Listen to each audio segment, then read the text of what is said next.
All right, ladies and gentlemen, welcome to another episode of Knocking Heads. This time, we're going to sit down with two of the most intelligent brothers on pop culture that you're going to find. I'm not one of them, but I brought friends, so it works out. Again, my name is James Lamb, and I'm writing at snoopyjenkins.wordpress.com. I'm with William Bruce West.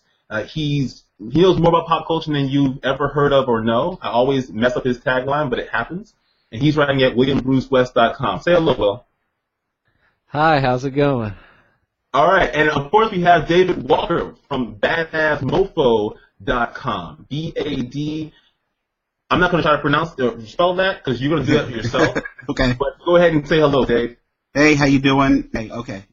So here's what we'll do. We're going to get a chance to talk about diversity in comics. Now, there's been all sorts of wonderful comic news on this subject. Michael B. Jordan has been cast in the Fantastic Four reboot as Johnny Storm. We have all kinds of great indie comics to talk about. We're going to hear a lot more about that from David Walker in a minute. I want to highlight Watson and Holmes here. Maybe you can see it, maybe you can't. I don't know.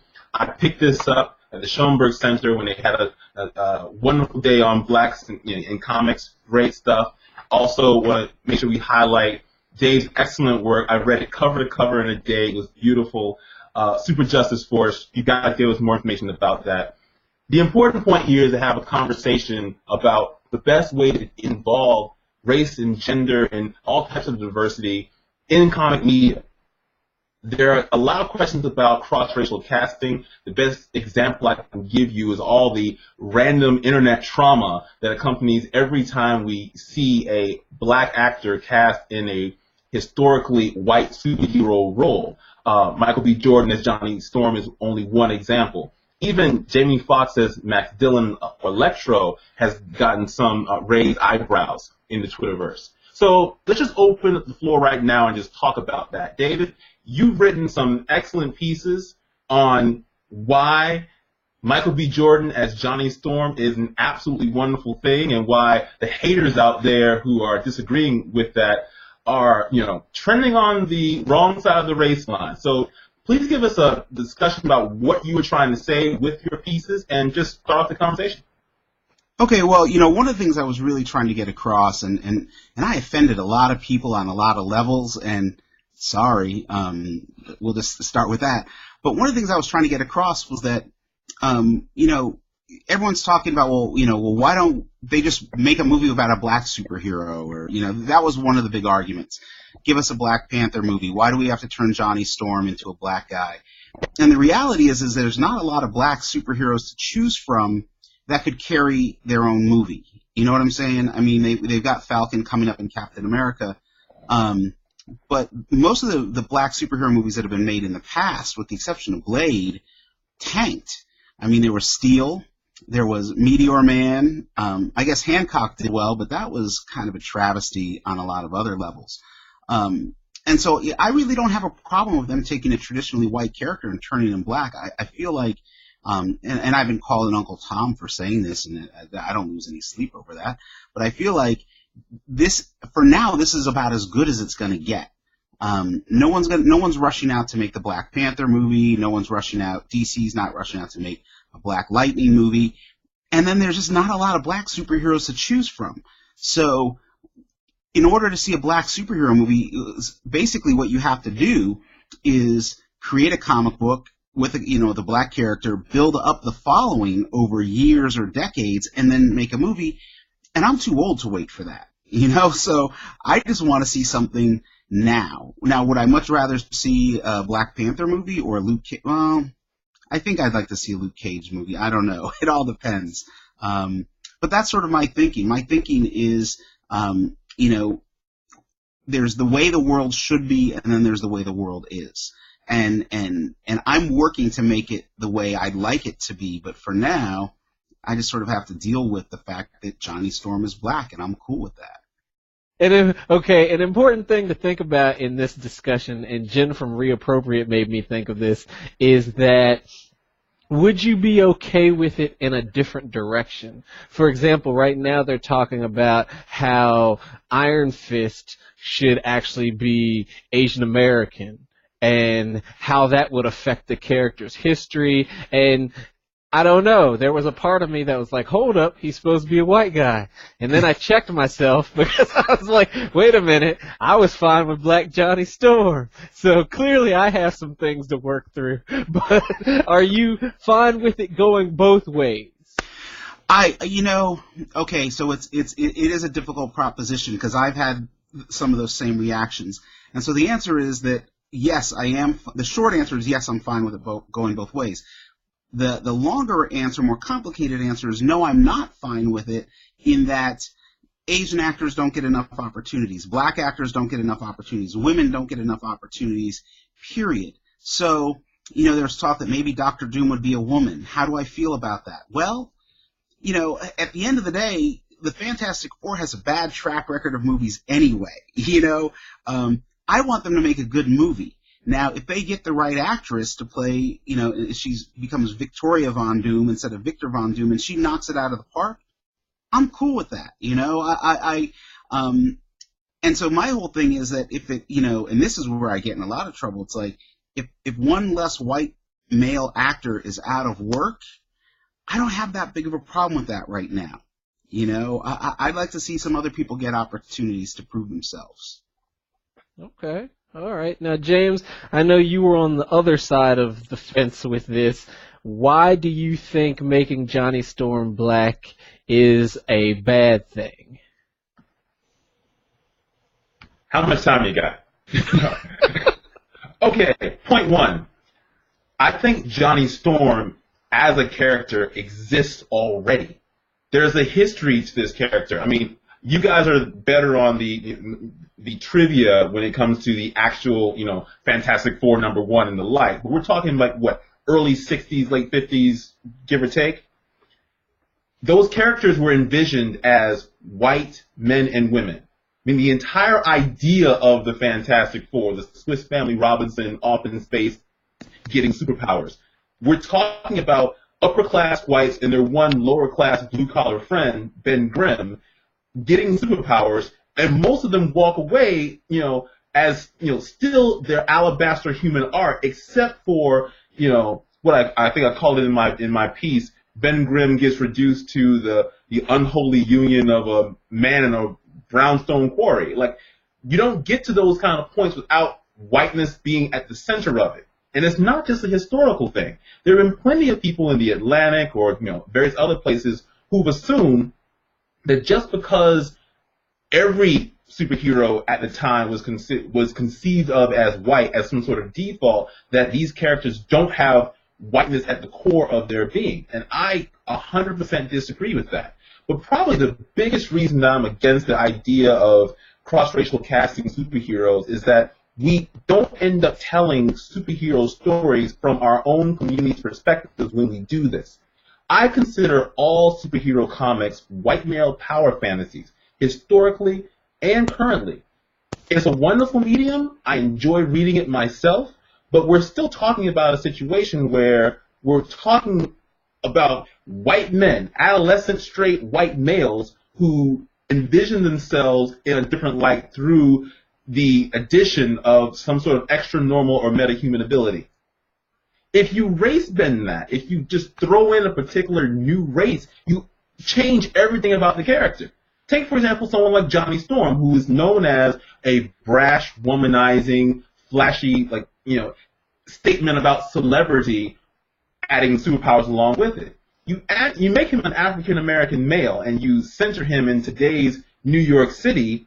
Here you have somebody whose reactions to that celebrity will reflect on, even if he himself doesn't have this storyline, will reflect on a community that, where celebrity is very few and far between. It's not the norm. In fact, you're changing the idea of a Johnny Storm from flashy white guy out in public needing to be seen, Chris Evans, to an answer to our sports stars or our boxers, just people like that. Do we turn Johnny Storm into Richard Sherman now? Or do we have a Johnny Storm who understands stop and frisk policies and mass incarceration and cares about that sort of stuff? Something about the nature of the character has to change. Take, for example, this insipid point of view to make an Asian American actor the new Iron Fist. Aside from the absolute silliness of turning to Marvel and say, hey, please give us another Asian male martial arts stereotype. Please, like Melinda May wasn't enough. Now we're also saying to them, it's fine. You have this character, Iron Fist, who was your poster child for white male cultural appropriation outside of Wolverine. Let's just discard all that history, all that, that basic essence of the character, and now give an Asian actor a chance to work in another stereotypical role. I'm sorry, that's not good enough. These characters have history. We should respect that history and then say to Marvel and DC, you guys want to put properties out there and make movies out of them. Let's go to all of these, indie writers and artists who are creating their own superheroes from African American, Latin American or Asian backgrounds and say, hey, give them some money to greenlight a TV show for Netflix or make a movie out of one of those characters. But could it be said that you did the comparison to Richard Sherman? Does Richard Sherman know about stop and frisk law?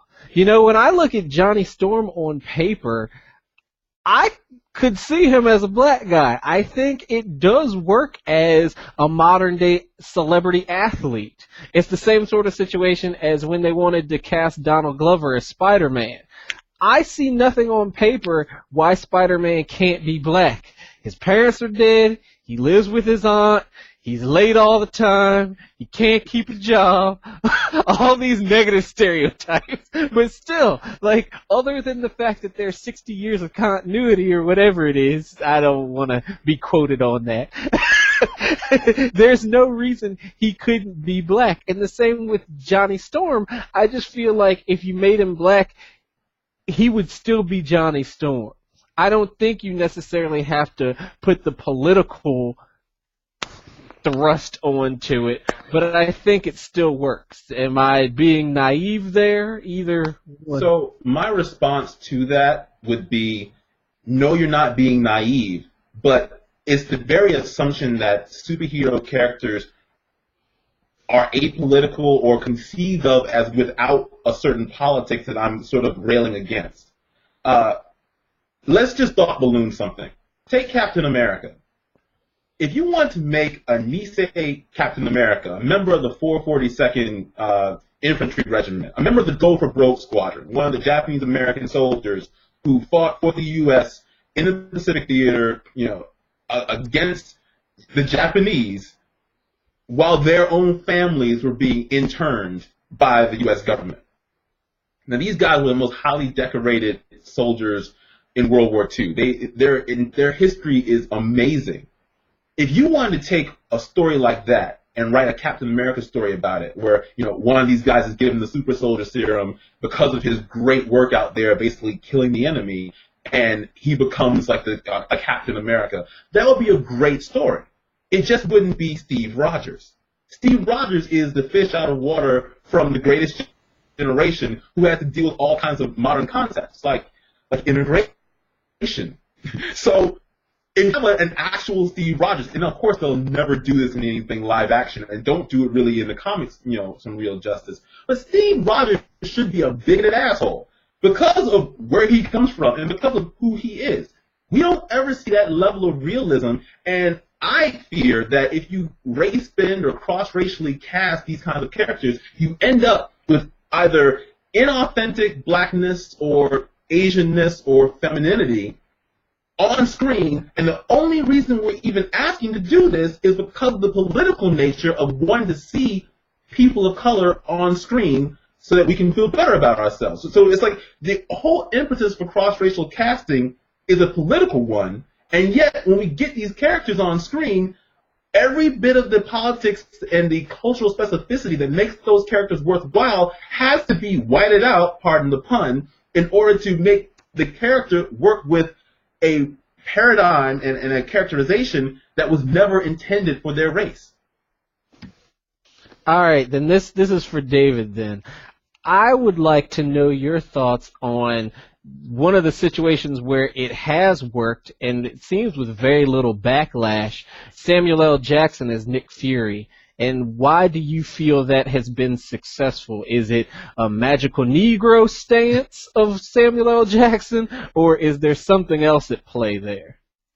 Well, I think it was a combination of factors. I think it was that it was Samuel L. Jackson, but I think that the fact that, and this is where I let my true nerdiness come out, that when Marvel introduced the Ultimates line, they reintroduced Nick Fury, and he looked just like Samuel L. Jackson. So within the comics, they reintroduced him as a black character. And most of the Marvel movies, even not Marvel movies, but even like the SpiderMan movies, have drawn pretty heavily from the Ultimates storylines. So you had a situation where Nick Fury was reintroduced into this whole new universe. He looked just like Samuel L. Jackson in the comics. And so there was a bit of history there. And I know a couple of people have written about it from that standpoint. I think Joe Illidge had written something about that over Comic Book Resources. And so I don't think that it was, I think that was part of the level of success. And I think that it was, and this is part of what I was getting at with what I was saying earlier in the piece that I had written back when Michael B. Jordan was cast, was that, comic book fans are really loud and really vocal, but there's not as many of them as you would think. They're a lot like some of those, and they're going to get mad for me making this comparison too. They're a lot like those right-wing ultra-conservative groups that are always angry about something. They make a lot of noise, but there's only like 5 of them. And when you look at the sheer numbers of what comic book sales do versus how much money a movie makes, the Avengers made $1 billion, right? The number of people it took for it to make $1 billion is significant. Comics aren't making $1 billion. And so at the end of the day, when I'm often saying that comic book fans really don't matter. Okay? Fantastic Four sales aren't that high. And the people that are mad about the casting of Michael B. Jordan, they're still going to buy the comics, right? And they're still going to go see the movie. So it's always a win-win situation for whoever makes these decisions. What the fans need to realize is that, if they really want to make a difference, they have to let their dollars speak for them. And they'll buy anything. What comic fans won't buy most of the time is actually quality stuff. But they'll fork out their money for, questionable content at best. Okay, I'm sorry. I really want to interject here because I think David's made a really great point about the finances of all of this. It's flipping the point a little bit, though. This is one of the other main reasons why I'm so against cross-racial casting.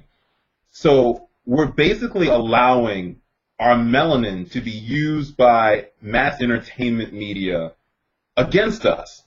The best example I can give you is like right around the time of the Oscars when Lupita Nyong'o, and I apologize profusely if I'm mispronouncing that name, when she won Best Supporting Actress for her role as Patsy in 12 Years a Slave.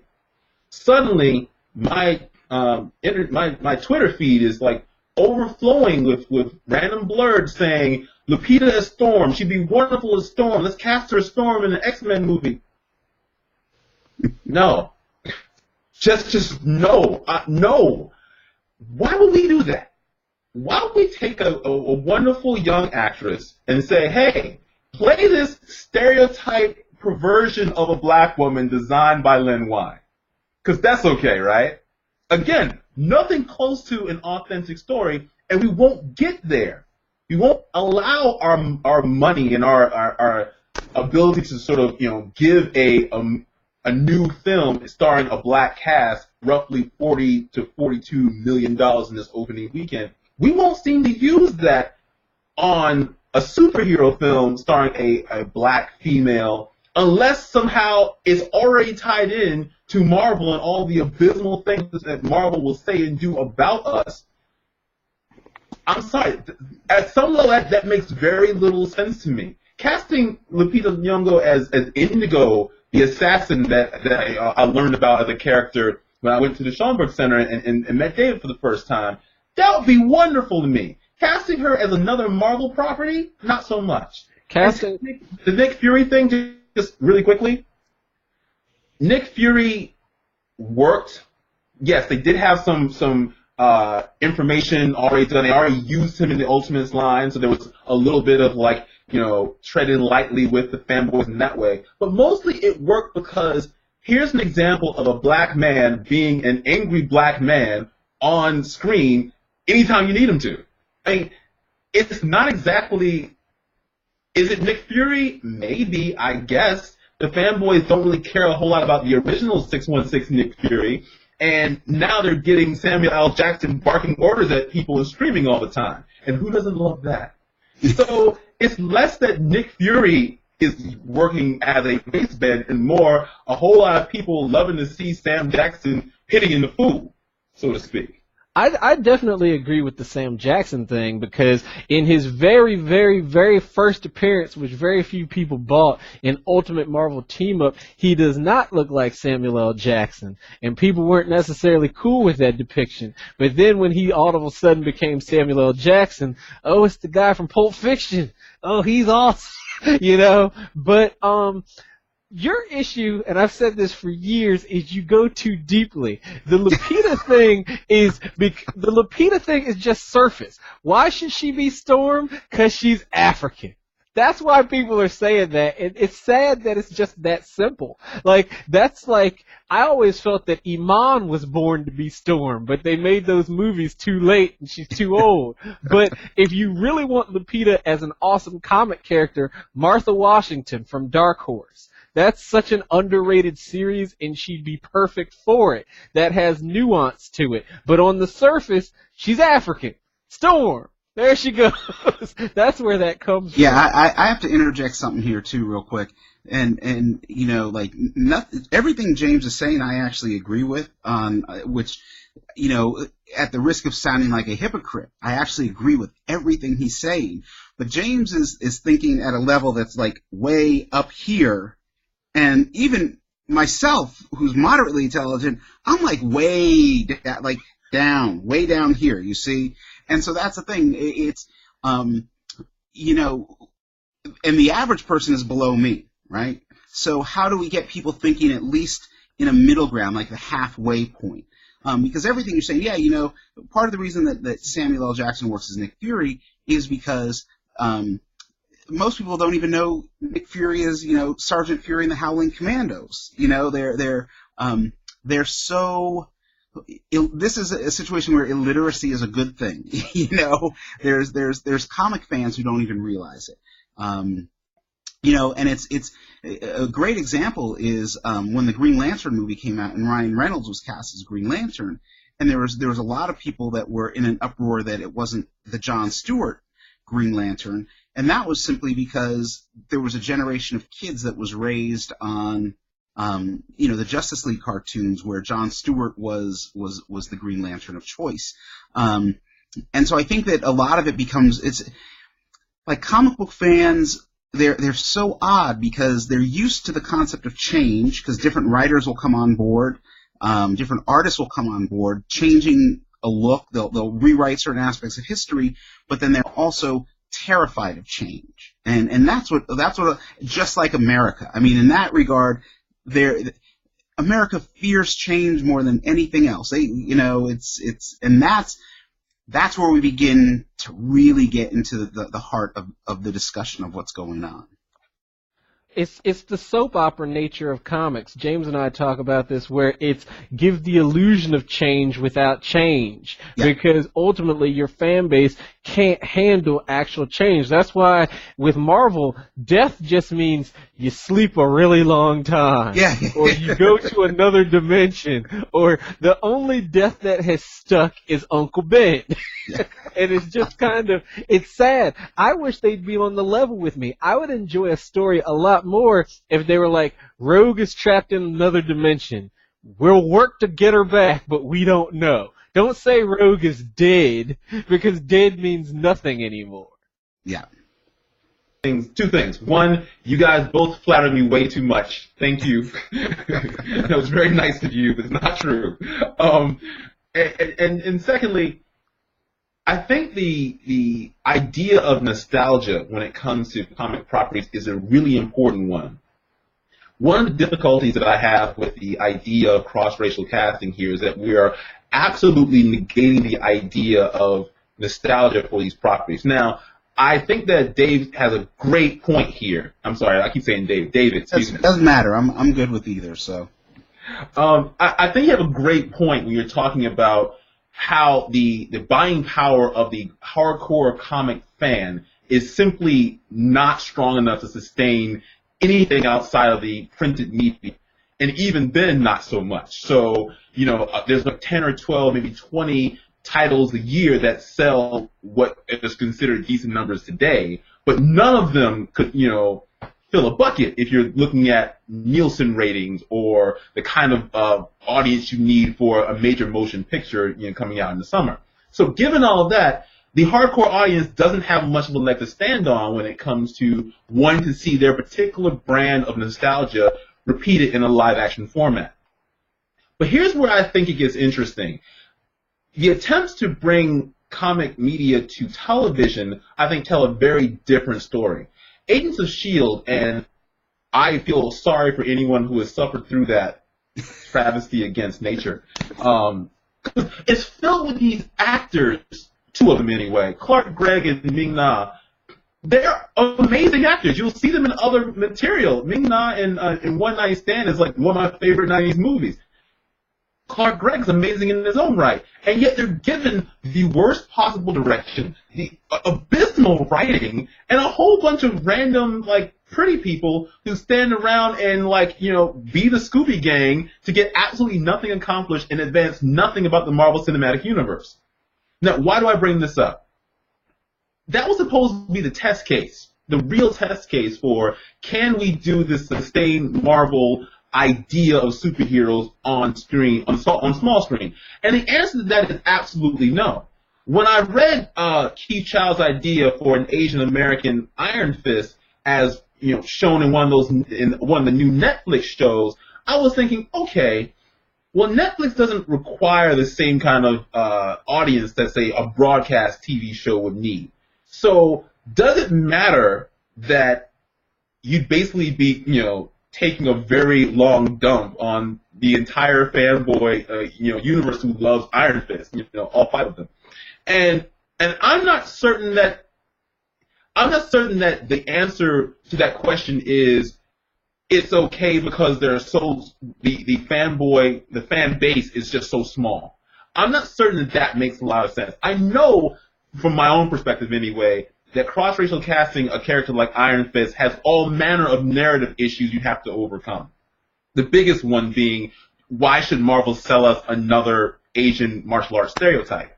But I'm not convinced, in any sense, that Marvel could sustain those kinds of small Netflix shows without the core audience, especially given the abysmal nature of Agents of S.H.I.E.L.D. I'd be going to that Netflix, actively seeking it out on Netflix with so many other options just to find a show that at best is probably going to reflect the same level of writing and direction and absolute stupid that Agents of S.H.I.E.L.D. is. If I'm not drawn to that show because of the nostalgia of seeing white Danny Rand kicking ass and taking names, what draws me in? I think that I've actually thought about this because I haven't watched Agents of S.H.I.E.L.D. And I think to myself, why haven't I watched it yet? It's like I haven't gone back and tried to buy it. I think they're on iTunes now. And I'm like, oh no, if it was on free and I didn't watch it, I'm certainly not going to pay to watch it, right? I suspect that what we're going to see with the Netflix stuff will be better than Agents of S.H.I.E.L.D., I'm hoping anyway, more compelling, because Agents of S.H.I.E.L.D. is still a primetime network show, and there's all these considerations. In order for that show to stay on the air and be sustainable on the air, in order to get advertisers and all that sort of stuff, it has to cater to the absolute lowest common denominator. I'm hoping that the shows will be better than that, the Netflix shows, because I'm thinking they're going to treat those shows more like some of the stuff we see on HBO or AMC. And when I say AMC, I have to be very careful because I'll go on record, Walking Dead's a terrible TV show. Breaking Bad, however, was a good show. And that's what I'm hoping for. Preach. Walking Dead is horrible. Yes. Beyond. And every time I watch it, I ask myself, it's like, I must hate myself. I really must hate myself through watching this show. Walking Dead has Michonne, played by, and I'm going to destroy her name, Denai Guerra? No, so I apologize if you're watching. But the character of Michonne, you'd want to see the strong black woman, but there hasn't really been an episode where she hasn't been asked to be someone's stereotype help. I mean, seriously, if they gotten Viola Davis to play, Michonne, it's the same thing.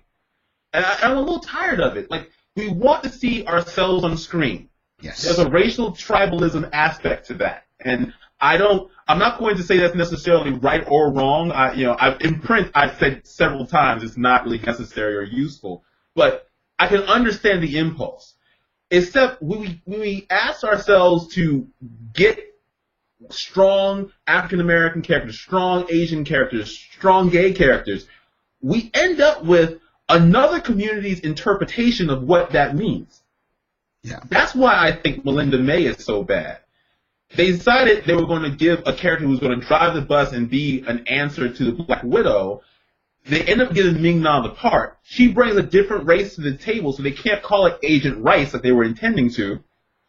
Yeah. and exactly that much they got right. And the rest of it, she's playing a dragon lady. I read Jeff Yang, he writes at Speakeasy over at the Wall Street Journal. He did this interview with Ming-Na around the time that the first episode came out. And it's a wonderful interview, and Ming-Na's happy about the role, and they're trying to encourage you to watch Agents of S.H.I.E.L.D.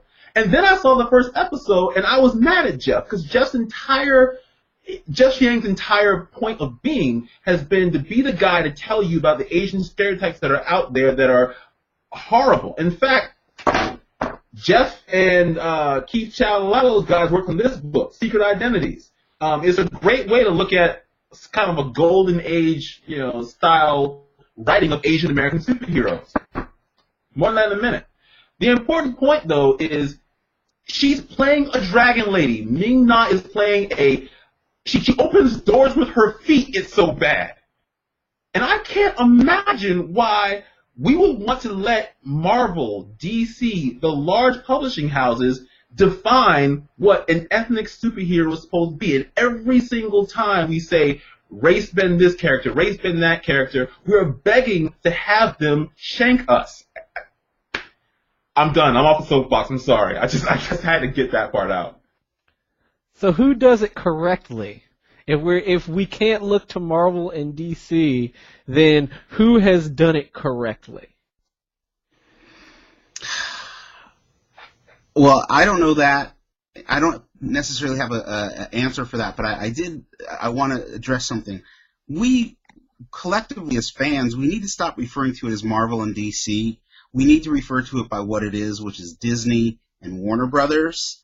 And I sort of had this epiphany a few days ago, which was because I'm guilty of all this sort of stuff, but I didn't post pictures of the new Flash costume because in the moment I was like, Warner Brothers doesn't pay me enough to do PR for them.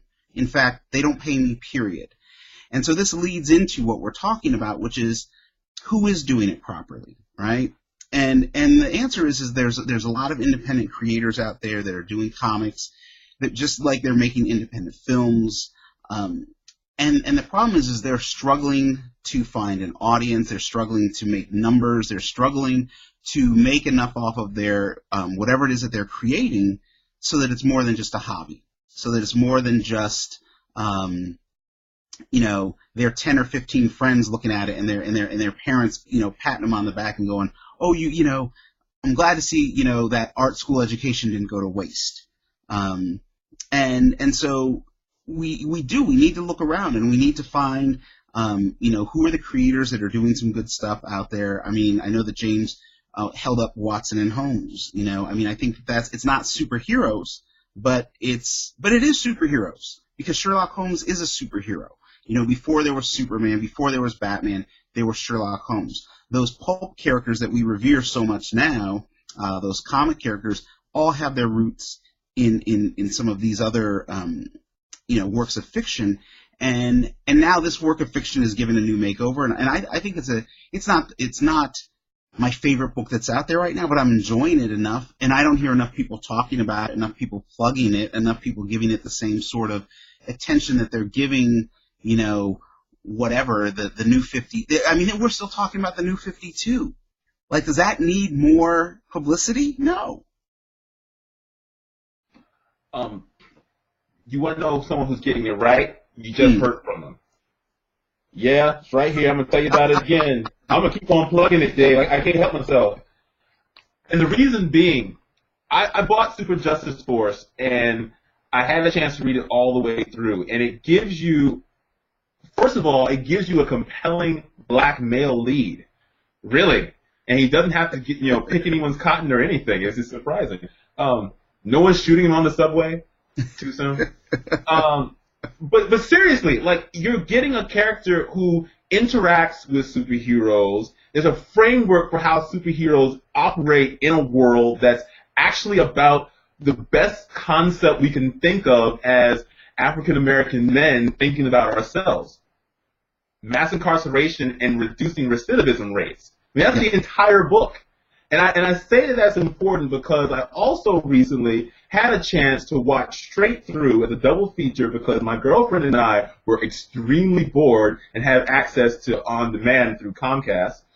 The Hunger Games 1 and 2. I'd never seen it, and she didn't want to see it. But I'd heard a lot about the Hunger Games, and so I spent some money and I watched it straight through. And Suzanne Collins is a horrible writer. I mean, seriously, I'm not certain she knows English if it's her first language, but seriously, it's terrible. The entire point is basically bleeding in the kind of relationship dynamics that you heard about from Twilight into an already better done work called Battle Royale, and the concept of kids killing kids, which is just, it's atrocious and sad and like a bad way of looking at celebrities. The important point is that just turned into a major motion picture twice over. We'll see 2 more before the series is done. And Super Justice Force, which is compelling and interesting and authentically black, we haven't seen it yet. I hope this gets turned into something bigger because we could use this. And race-bending characters that already exist from Warner Brothers and Disney, you're right for saying so, doesn't seem to help us get back to this. That's the biggest statement against race-bending characters I can give you. If we were going to get a chance to see Darius Logan from Super Justice Force, handling being a teenager and trying to turn his life around on screen because of someone being a part of a race-bended role as a superhero, I would stop talking about it right now. But since we won't see that for a lot of different financial and social reasons, there isn't any reason to support race-bending characters. Cross-racial casting as superheroes is a bad idea. And that's where I agree with you. I mean, we're having this conversation, and in the back of my head, there's always, well, I've got the character. I've got the book. I've got and I feel like, I'm making this comparison a lot lately. I feel like I felt when I was in high school, right? When I had the crush on that girl, and she looked at me and said, "Oh, you're so sweet. I wish I could find somebody just like you." And it's like, well, here I am, I hear fans, I hear readers, I hear comic fans, young adult fans saying, well, these are the things we want. And then I'm going, well, I've got it. Like, not only do I have it in what I've created, I can point you to 5 or 6 other people at least who are, on my speed dial right now, on my cell phone, who have created it, who've had to put it out through independent channels because the big conglomerates aren't interested in us. And so and that's where it becomes really frustrating because I'm involved in both sides of the equation to a certain extent. I see how it actually is, and it's like, there's that part of my mind that's thinking, okay, well, if the Black Johnny Storm goes over well, then maybe they'll make a Darius Logan movie, And the reality is they probably will never make a Darius Logan movie. That's me holding out. That's the nonviolent, confrontational David versus the one who just wants to get up and just start slapping people.